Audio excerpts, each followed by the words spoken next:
Hoy es miércoles y llega el infaltable podcast de miércoles. Los acompaña Sabrina Tórtora y Antonio Blanchard.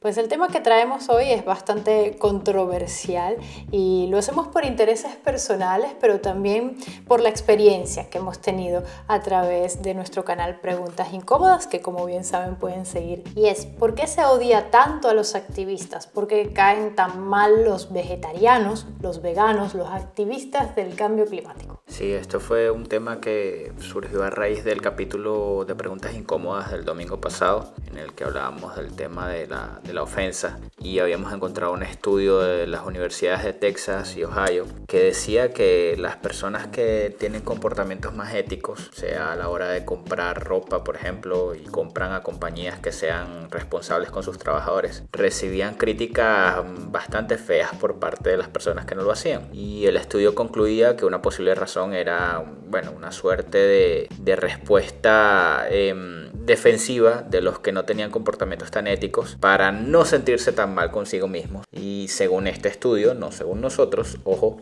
esto explicaría por qué algunos grupos como los veganos o los activistas por el cambio climático recibían unas críticas tan fuertes cuando, a lo mejor están diciendo algo sensato en el fondo. Y sin ir tan lejos, yo hoy he hecho un ejercicio bastante sencillo que fue entrar en Forocoches, que para los que no saben es un foro muy grande español, en el que te encuentras potencialmente de todo y mucho hate por si te hace falta leer opiniones radicales y polarizadas en internet, cosa que no creo. Y fue leer justamente un foro que decía por qué se odia tanto a los veganos, y decía justamente mucha gente porque se creen moralmente superiores, lo mismo que acotas tú, Antonio. Entonces, otras cosas de las cuales se les acusa es que quieren prácticamente evangelizarte. Comparan a los veganos con grupos religiosos que te quieren inculcar y convencer de por qué lo que tú haces está mal y lo que ellos hacen está bien, y que son muy pesados, que no van a parar hasta convencerte y que tú te conviertas, como si de un fanático religioso se tratara. Y aquí, pues yo tengo que decir que conozco a muchos vegetarianos, y digo vegetarianos que ojo, no es lo mismo que veganos, por si acaso hace falta la especificación. Vegetarianos es cuando no comes carne y vegano es cuando no consumes ningún producto de origen animal, puede ser huevos o queso, por ejemplo.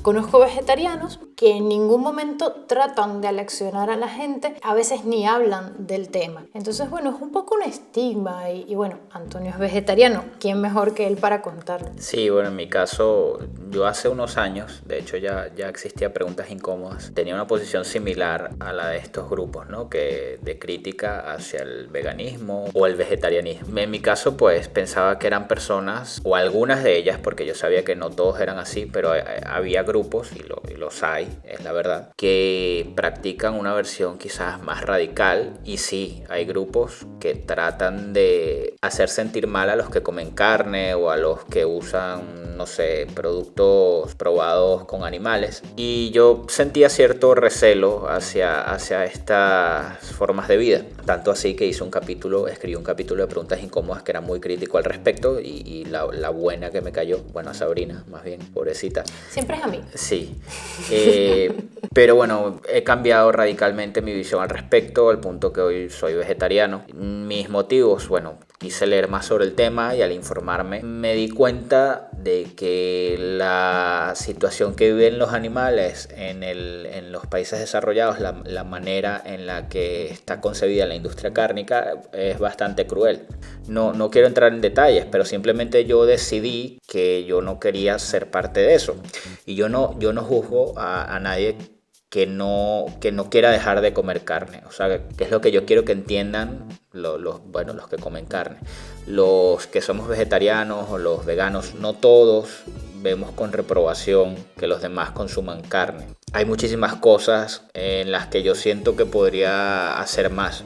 Por ejemplo, yo soy vegetariano, no me siento preparado, por ejemplo, para ser vegano. Requiere una disciplina y una serie de renuncias que, bueno, yo no sé cómo hacerlo en este momento de mi vida y por el tipo de rutina que tengo, pero entiendo y respeto al que decide que sí, que va a dar ese paso, que va a ser vegano y va a renunciar a todos los productos de origen animal. Igualmente, a los que siguen consumiendo carne, también lo respeto. ¿Qué pasó? Que cuando tuve que anunciarle a algunas personas que era vegetariano, no es que lo reprobaron o recibí críticas abiertas al respecto, para nada, pero sí hubo cierta actitud de extrañeza que, resultó ser incómoda para mí en muchos sentidos, ¿no? Porque no esperaba que fuera un tema tan importante para la gente, y creo que es eso, la gente no vegetariana o no vegana cree que cuando uno elige renunciar a un producto de origen animal por luchar contra el calentamiento global y por evitar el maltrato animal en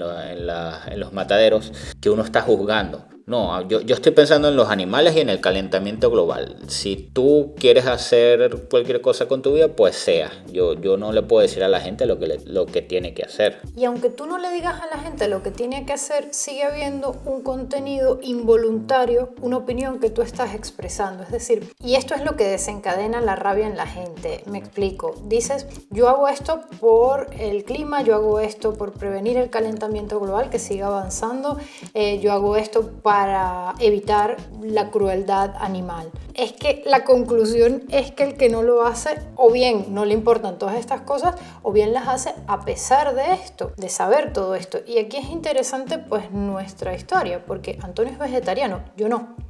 Entonces, y nuestra hija tampoco es vegetariana. Exacto. Le estamos dando productos animales. Exacto, entonces aquí yo sería la mala de la historia. Bueno, aquí debo decir que primero, Antonio nunca me ha hecho sentir mal con mi decisión, y segundo, también debo darme crédito, cierto crédito, que es que yo sigo teniendo mi dieta omnívora sabiendo que todas estas cosas ocurren. Entonces, ¿esto me hace mala persona? Quizás un poco, no lo sé, depende del punto de vista que se analice, pero por lo menos no lo oculto. Es decir, en ningún momento a mí me ofendió que Antonio decidiera hacerse vegetariano, y a lo que voy, cuando él salió de su closet, por así llamarlo, el closet del vegetarianismo, sí hubo gente que reaccionó un poco más agresiva, y Antonio y yo no lo entendíamos porque él no es el típico cliché del pesado que viene a decirte que tú lo estás haciendo todo mal, o por lo menos no lo es para mí, porque si no tendríamos un problema en nuestra relación, cosa que no pasa. Pero hubo gente que sí se sintió aludida, si bien él no estaba hablando de los demás, estaba hablando de sí mismo, pero ojo, era algo que tenía que advertir, sobre todo en comidas, te invitan además muchísimo y te sirven un chuletón. Claro, y te invitan a parrilladas, a barbacoas, como le dicen en España. Entonces, a ver, lo tienes que decir, ¿no? ¿Qué vas a hacer? Vas a decir, no, es que hoy no quiero carne. Lo dices, soy vegetariano. Y automáticamente algunas personas, que no todas, la mayoría reaccionó bastante bien, pero siempre está el que dice con cierta cara que es por el cambio climático, y ya hay un atisbo de reprobación en la cara. Sí. Entonces Antonio tiene que elaborar a verso, por esto, la gente se justifica. Ay, es que a mí me encanta la carne. No, quiero que sepan, a mí también me encanta, me fascina. A mí me ponen un chuletón y me fascina, me encantaba comer chuletón. De hecho, le gusta más que a mí, es irónico, pero es así. Y entonces está toda esa defensa automática cuando no estás hablando del otro. Y es delicado. Claro, aquí la gente, estamos hablando de ser vegetariano o vegano por temas éticos y medioambientales, pero igual hay muchísimas cosas que no creo que la gente sea mala por no tomar un comportamiento más ético respecto a algo, porque al final creo que el modo de vida que tenemos hoy en día simplemente, vamos a ser sinceros, atenta contra el bienestar de los animales, del planeta, de los ecosistemas, y de nosotros mismos al final, es la realidad. Entonces, claro, yo elegí ser vegetariano, pero hay muchas otras cosas que a mi modo de ver podría ser mejor y no lo hago por falta de tiempo, por falta de disciplina, de esfuerzo, de interés también inclusive. Es complicado, entonces creo que no es un tema de hacer sentir mal a nadie, es un tema de, yo personalmente elegí esto porque sentía que era lo que estaba a mi alcance en lo que podía hacer un cambio. Pero bueno, hay gente que hace, no sé, voluntariado, hay gente que acoge animales abandonados, hay gente que ayuda, acompaña a ancianos que están solos. O sea, hay muchas maneras de hacer algo bueno por alguien, por el mundo, por lo que te guste, la causa que te interese. Y eso no te hace mejor que otros, solo elegiste algo que iba en concordancia con tus valores y principios, y de verdad el que no le interesan tanto los animales, sino, no sé, eso, a las personas, por ejemplo, y pues también hacer voluntariado. O sea, no se trata de comparar, ni competir, ni sentirse mejor, sino hacer un pequeño aporte, o al menos era lo que me nacía a mí, no sé. Y entre las reacciones adversas a cuando decías que eras vegetariano, a veces salen argumentos como es que ser vegetariano, o más aún ser vegano, hace que te estés alimentando mal porque te faltan nutrientes. La gente veo que empieza como querer agarrarse de argumentos que luego pueden ser perfectamente debatibles, inclusive desmentidos. Por ejemplo, si eres vegetariano, tienes que tomar complementos de vitamina B12, que esa sí no la obtienes de otras cosas que no vengan de animales. Pero sí puedes obtener proteínas de otras fuentes que no sean animales. Entonces, bueno, se empieza a poner en duda si te estás alimentando bien. Cosa que no es así. De hecho, hay diferentes estudios que luego evalúan la alimentación inclusive de veganos, y si está bien planificada, entonces no te tiene por qué faltar nada. Y eso es importante, lo que dijo Antonio de la planificación. Ser vegetariano, y todavía más ser vegano, implica que te organices muy bien, porque no puedes improvisar. Primero, no puedes recurrir a los alimentos procesados hechos para ti. Hola, vegetariano, esto sabe como hamburguesa, pero está hecho de tofu. No. Sí, no, esos alimentos además, las hamburguesas que venden en el supermercado para vegetarianos y veganos son alimentos ultraprocesados y son bastante dañinos también. No es que estoy haciéndole un favor a mi cuerpo porque no como hamburguesas animales y como hamburguesas vegetales. Pues tienen muchos aditivos y químicos y cosas que no son buenas. Si te haces vegetariano, tienes que cocinar. Sí, no hay manera. Mucho. Tienes que cocinar y comer sano, porque perfectamente puedes engordar siendo vegetariano. Esto es un mito de que vas a adelgazar. Vas a adelgazar si comes menos, o puedes inclusive engordar si te llenas de pasta y otros alimentos. El peso nada tiene que ver, según especialistas. Lo que tienes que hacer es planificar muy bien tus comidas. Y esto me lleva a una idea bastante interesante para mí, que es lo que se conoce como locus de control externo. Es decir, cuando le atribuyes a un ente externo a tu persona la responsabilidad de las cosas que a ti te ocurren, que en realidad son responsabilidad tuya. Y me explico, puede ser el gobierno, puede ser una persona que te caiga muy mal. ¿Para qué voy a querer reciclar si el impacto de lo que yo voy a hacer es muy pequeño, mientras están los gobiernos o las grandes fábricas contaminando un montón? Yo no voy a lograr nada, así que mejor ni me molesto en salir de mi zona de confort y mejor ni empiezo. A ver, esta idea es en parte mentira, porque si hay una cosa que hacen a veces muy mal los movimientos progresistas es en sus campañas, por ejemplo, de ONGs que son bastante más subidas de tono, como por ejemplo PETA o Greenpeace, es apelar al sentimiento de culpa de la persona. Difícilmente le vas a llegar a una persona por el sentimiento de culpa. Quizás sea mejor reforzarle emociones positivas y hacerle ver lo bueno de lo que está haciendo, es decir, el impacto positivo que puede tener que una sola persona recicle, y que si eso por supuesto se extrapola a un colectivo, pues va a tener resultados muchísimo mejores. Entonces es muy fácil decir, es que mi gobierno lo hace mal, ¿para qué voy a dejar de comer carne, por ejemplo?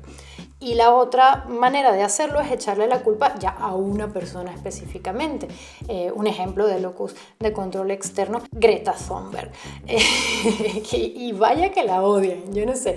Antonio, a mí no nos cae particularmente mal, hay que decir. No, bueno, hay mucha gente que creo que entra en el discurso de sentirse amenazada porque Greta tiene, bueno, un discurso bastante quizás agresivo, emotivo, que apela mucho al sentimiento de culpa y de alarma y hace que muchas personas levanten la guardia, ¿no? Entonces empiezan a descalificarla porque ella es rica y no ha tenido una infancia difícil, como dijo en su discurso de la ONU, o porque ella tiene todas las comodidades, o esa foto en la que sale con un recipiente de plástico, mira la que hipócrita. Vale, sí, ok, pero está mintiendo cuando dice que tenemos un problema muy serio y que hay que hacer algo al respecto, o está mal que los que la siguen a ella decidan no ir al colegio en los Fridays for Future. Ese es el problema, que se desvía la atención. Entonces nadie está hablando de lo que de verdad nos está amenazando, que en este caso es el calentamiento global, o sea la causa que sea, sino que se está hablando de que me cae mal Greta. De hecho es muy, triste. Hemos hecho varios capítulos sobre el calentamiento global que no ve ni Perry, no ve nadie, no le importan a nadie, y si entra gente, la mitad son haters diciendo que esa mierda no existe y que somos unos ridículos. No, y que queremos ganar dinero gracias a eso, nada más lejos de la realidad. Si un video no lo ve nadie, sí, en YouTube no monetiza. Pero el día que hicimos un capítulo de Greta Thunberg, donde la miniatura era todos odian a Greta, era una pregunta, y hablábamos de las cosas buenas y de las cosas malas de Greta también, como un ejercicio de pensamiento crítico. Ese sí lo vio todo el mundo, porque todos odian a Greta y se sentían identificados con la idea de, no se habla de lo importante. Si yo hubiese puesto de miniatura algo relacionado al calentamiento global, ese capítulo no lo ve nadie. Lo vieron porque puse la cara de la niña Thunberg y la pregunta si todo el mundo la odiaba, y eso fascinó. Entonces es muy triste que nadie está hablando de lo que de verdad importa. Y a eso voy con lo del locus de control externo. Voy a ponerle todo mi hate y voy a echarle toda la culpa a Greta, porque, ¿sabes? Greta está siendo manipulada por el lobby verde. A ver, el que está a favor de las energías no renovables no está haciendo lobby para el petróleo, por ejemplo, pero Greta Thunberg está siendo manipulada porque es solo una niña, y además es blanca. Sí, entonces ya ella no tiene derecho a quejarse ni a protestar porque es blanca, sueca y rica. Y luego eso es racismo y clasismo a la inversa, ¿no? Y luego se dice que ella y su familia están recibiendo dinero, así que está siendo comprada. Y aquí hay un detalle que es muy importante, que la niña es Asperger. Si en alguien confío yo que está siendo honesta, y con honesta quiero decir que cree lo que dice y va hasta las últimas consecuencias en la medida de lo posible de sus creencias, es Greta Thunberg. Tengo entendido que una persona Asperger suele ser honesta. Sí, no es que está haciendo esto para engañar a nadie, no es parte de su concepción de las cosas, puede hacer eso. Y aún así, aunque Greta mintiera, ahí están los números, las emisiones de CO2 están en aumento. Entonces, esto lo voy a decir de buena manera, al diablo con Greta. Es decir, da igual si te cae bien, si te cae mal, si es un títere, si lo está diciendo en serio. Así que ahí están las cifras. Es decir, Greta puede decir lo que ella quiera. Y da igual, a mí no me da igual, y es bastante influyente para bien o para mal, pero están las cifras, y es lo que dice Antonio, es desviar la atención hacia donde no es. Entonces, una manera más constructiva sería, independientemente de cuál es la postura política, ideológica de cada quien, sentarse un segundo, hacer una pausa y decir: vale, esto está ocurriendo, ¿qué puedo hacer yo? ¿Qué puede hacer mi comunidad? Y yo sé que suena ingenuo, ojo, Antonio y yo tuvimos una época hace unos 2 años, poco menos quizás, en la que intentamos ser zero waste. Es decir, reducir y eliminar al máximo nuestros desechos, en especial desechos plásticos, los llamados plásticos de un solo uso. Primero, no logramos los objetivos al 100%, de hecho, lograrlos al 100% es una transformación que creo yo, y por las experiencias que he leído de los que lo practican, lleva años. No lo haces de la noche a la mañana, en especial si vives en una ciudad. Y segundo, lo que te proponen es que te vayas planteando objetivos escalados. No vas a empezar de una vez, pero por ejemplo puedes empezar por reducir las bolsas de plástico, llevando tus bolsas de tela, y como eso tomamos una serie de medidas. Y es difícil. Entonces, claro, cuando tú solo cuentas a alguien, te ponen una mueca y te dicen: ay, no, eso es muy difícil, yo no tengo tiempo, ay, no, eso es muy difícil. Y otra vez volvemos a lo mismo. Entonces, sí es cierto que podríamos abrirnos un poco más a la idea de ver qué tipo de cosas se podrían hacer. Y decir, pues sí, a mí no me cuesta tanto llevar una bolsa de tela todo el tiempo encima y reducir un poco más las bolsas de plástico que uso. Sí puedes. A ver, hay cosas que luego vas a decidir no hacer. Y ojo, es lo que dice Antonio, siempre vas a hacer algunas cosas por el medio ambiente o por los demás, en mayor o menor medida. No es un tema de sentirse culpable. Pero esa idea de no puedo hacer absolutamente nada, no me fastidies, digamos que no es la mayor apertura. Bueno, es que al final es algo que nos va a pasar factura a nosotros mismos, sí. no nuestra falta de conciencia, que como dije, todos caemos en eso de una u otra forma. No lo estamos haciendo bien, y hablo por todos, incluidos veganos, vegetarianos, todos tenemos comportamientos que al final, bueno, porque estamos atrapados en una especie de laberinto del cual, mira, la única forma de vivir de manera responsable con el medio ambiente, pues te tienes que ir a una comuna en el campo que sea autosostenible. Y honestamente yo no puedo hacer eso y tampoco quiero, es muy difícil, no quiero que nadie sienta que esto se simplifica y que los que no comemos carne ya sentimos que salvamos al planeta. No, para nada, todo lo contrario. Yo honestamente siento que esto pues se va a ir a la mierda eventualmente y que no se está haciendo nada contundente al respecto. Más bien hay muchas actitudes, incluso de los grupos verdes, que son contraproducentes. O sea, no solo el tratar de convencer a los demás a punta de culpa y de imágenes tremendistas y logrando más bien un efecto polarizador, sino también creencias absurdas. Creo que Greenpeace es, por ejemplo, una organización que comete muchísimos errores y tiene ideas totalmente erradas. O cuando se sataniza la energía nuclear porque hay que darle prioridad a la solar y a la eólica, también se está cometiendo un error. Hay muchos errores que todos estamos cometiendo y creo que todos somos parte de la cagada que estamos poniendo. Entonces no va de que los otros se sientan mal porque sí comen carne. Va de que todos lo estamos haciendo mal y tenemos que hacer cosas, pequeños cambios, luego cambios moderados, luego los gobiernos y las empresas son los que están al mando y pueden hacer cambios ya más grandes. Pero bueno, creo que todos podemos ir haciendo un poco a nuestra manera, ¿no?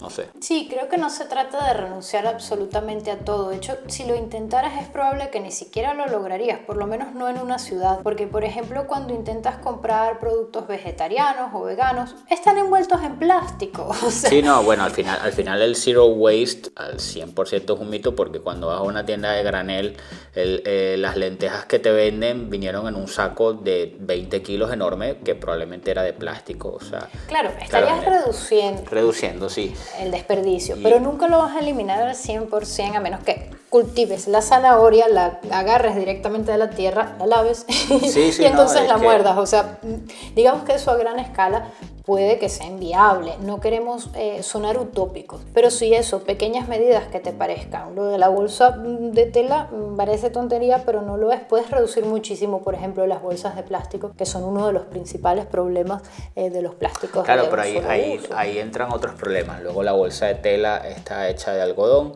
y el algodón se usaron no sé cuántos miles de litros de agua y de pesticidas y cosas que al final entiendo que son necesarias. O sea, yo no soy anti-transgénico ni anti-pesticidas. O sea, al final para cultivar a esta escala, para las dimensiones que tenemos ahora como poblacionales, pues hay que echar mano de muchas cosas que a lo mejor no son tan buenas, pero tampoco son tan malas como las pintan. Y al final entonces, claro, la bolsa de tela terminas como, bueno, no estoy usando plástico, pero estoy usando algo que igual demanda un montón de recursos. Es muy complicado. O sea, no crean que uno no lo ve, o se siente mejor porque ya tengo una bolsa de tela y salve al planeta. Tampoco conviene devanarse los sesos, porque se puede llegar a un punto de no retorno, de decir, pues, ¿para dónde voy? Es decir, llegamos Antonio y yo a averiguar y los hay en varios países, productos como champú en pastilla o pasta de dientes que viene en tarros de cristal. Y bueno, obviamente para producir cajas que envuelven el champú en pastilla o el tarro de cristal, pues sí, el cristal de vidrio, se ha tenido que destinar recursos, claro, y electricidad, apuntar un agua, detalle, son caros.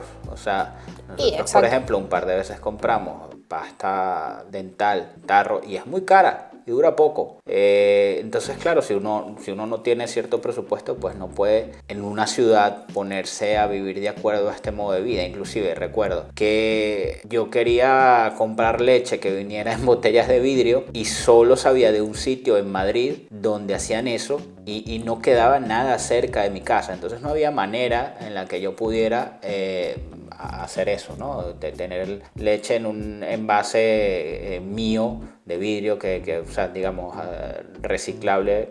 No podía. Pero hay algo positivo dentro de lo malo de lo que estás diciendo. Es decir, si tú te hubieses trasladado semanalmente a este sitio para poder tener tu leche, digamos, a granel en tu tarro de vidrio una y otra vez, no iba a tener sentido porque te ibas a transportar y ibas a tener emisiones de CO2 solo por transportarte. Pero cada vez más, y dependiendo también del país, por supuesto, se está potenciando el comercio de proximidad, los que llaman productos de kilómetro cero, que es justamente esto, o también los sitios que venden las cosas a granel. Por ejemplo, nosotros llegamos a conocer sitios en los que podías hacer refill de champú o de pasta de dientes, cosas así, y también de detergente. Entonces, claro, te evitabas comprar cada vez un pote de plástico y era genial. También con la comida los encontramos y claro, siempre que la tengas cerca tiene sentido y que entonces tú puedas tener tus propios envases e ir y llenarlo. Pero también te encuentras con cosas, inclusive en mercados más populares, ya no supermercados, en los que vas con tu propio Tupperware para que te lo llenen de granos o de bistec y te miran raro. No estamos acostumbrados. Lo que tiene de bueno es que cada vez haya más gente vegetariana o gente que compre a granel o vegana, etc. Es que se está empezando a crear un nicho de mercado al cual hay que ofrecerle este tipo de comercios porque los vas a satisfacer. Ya no es una cosa exclusiva de las celebridades, ellas que son excéntricas o de la gente rica y famosa. Así que hay algo positivo en lo que estás diciendo, que es un cambio. No te convenía llenar la leche, pero quizás si abren uno cerca de tu casa y hay suficiente gente como para sustentar ese comercio, se haga.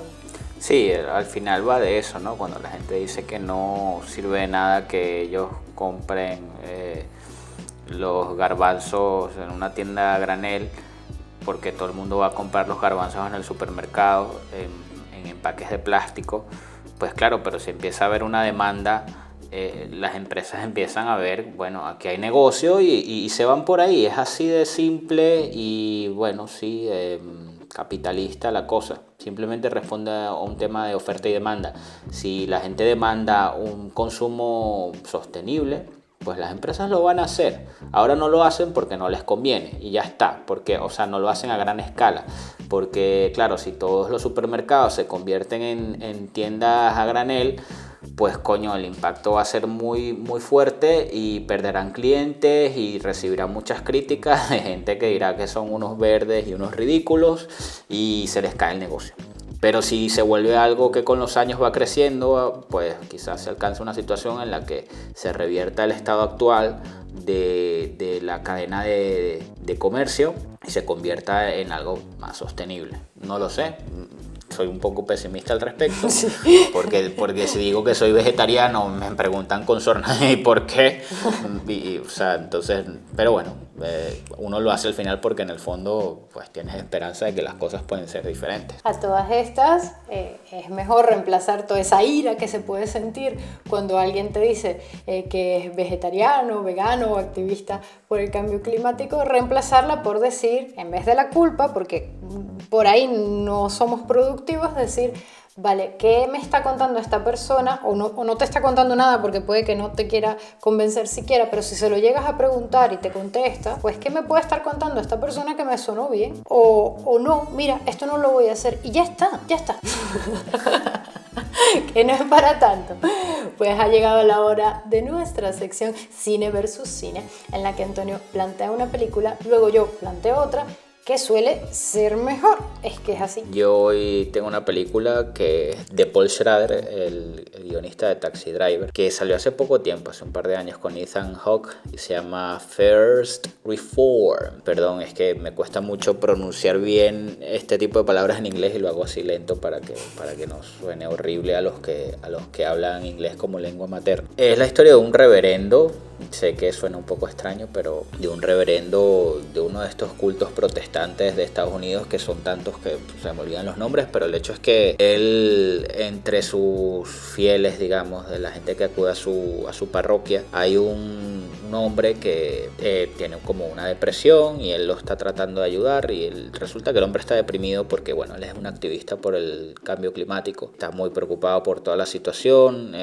se ha metido en problemas legales por protestar contra empresas y ha estado hasta preso, y el reverendo lo va, bueno, asesorando, escuchando y tal. No puedo spoilear, pero sucede algo importante que hace que el reverendo también caiga en esta corriente de ser activista radical por la lucha del cambio climático. Es una buena película. Yo creo que es buena película porque pone en perspectiva todo este activismo, es decir, te dice hasta qué punto sostener tanto una idea puede ser correcto o no, ¿no?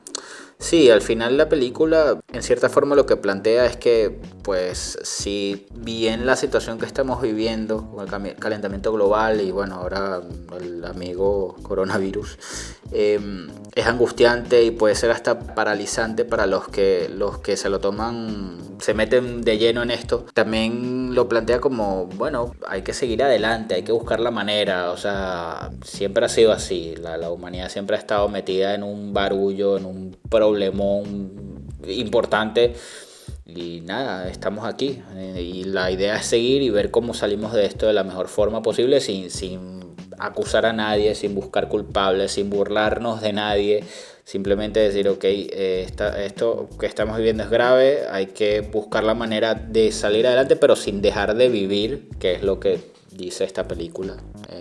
Un poco. Y yo tengo que decir que hoy voy a hacer trampa. Yo no he traído una película, sino una obra de teatro. Teatro, ¿quién ve eso?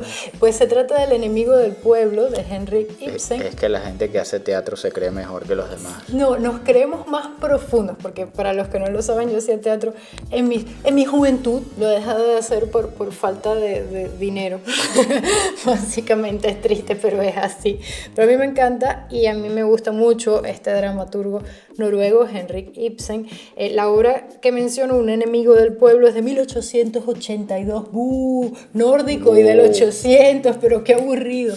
Pues sin ir tan lejos, a mí me parece que la película Erin Brockovich retomó un poco esta idea, así que aburrido no es. Se trata de la historia del doctor Thomas Stockmann, que descubre que hay una bacteria en el agua de su pueblo. Su pueblo tiene como principal entrada económica la actividad de un balneario que tiene. Entonces justamente lo que descubre el doctor Stockmann es contraproducente porque va a hacer que ese año ganen poco dinero. Por cierto, todo parecido con la situación del coronavirus y los establecimientos de restauración y entretenimiento es mera coincidencia, no lo hice adrede. Entonces, bueno, se crea un poco todo este interés de no escuchar al señor Stockmann, que al final lo está haciendo por convicción. Bueno, y para ayudar a la gente, ¿no? Que no haya un problema de salud serio. Claro, porque además está en el agua la bacteria, eso le va a llegar a todo el mundo, y se da la casualidad de que su hermano es el alcalde. Pues, sin hacer spoiler, pero el enemigo del pueblo va de eso, de que la mayoría, la opinión pública se cierra en contra del doctor Stockmann porque está diciendo algo que nos incomoda, que no queremos ver. Entonces, bueno, en ese sentido, esta obra de teatro es bastante buena y no por ser de finales del siglo XIX es poco actual. Insisto, la situación del coronavirus está ahí. Entonces, bueno, la recomiendo. Para el que no quiera leer teatro, pues hay una versión llevada al cine, es de 1978, sorry, no es muy nueva, tendremos que hacer una nueva versión nosotros, y bueno, en su defecto, pues vean Erin Brockovich, la verdad, sí. que no es exactamente lo mismo, pero se le parece. No, y que creo que Erin Brockovich se basa en una historia real también, sí. ¿no? Así que bueno, Ibsen, para los que dicen que los Simpsons profetizan todo, pues Ibsen vino primero. Bueno, Ibsen fue el escritor de Casa de Muñecas, que es una de las También. principales obras de la emancipación femenina. No, era un progre. La verdad es que Ibsen sí. Maldito escandinavo progre. Puede ser que los Simpsons se haya basado en Ibsen. También, seguro. Pues sí, hay muchas teorías, así que si no la han leído o visto representada, pues los invito. Les prometo que no se van a aburrir. Muchísimas gracias por acompañarnos hoy con el podcast de miércoles que está en YouTube, iVoox y Spotify. Estamos en YouTube con nuestro canal Preguntas Incómodas, que hace que todo el mundo se cabree con nosotros cada semana, cada domingo, religiosamente. Y también en YouTube con Cine Explicación, nuestro nuevo y hermoso canal de cine que tantas alegrías nos está trayendo. Por cierto, quería agradecer a los que nos escuchan todos los miércoles, desde que pedimos que por favor escucharan los comerciales del podcast, porque es una forma que tenemos de monetizar este proyecto en concreto.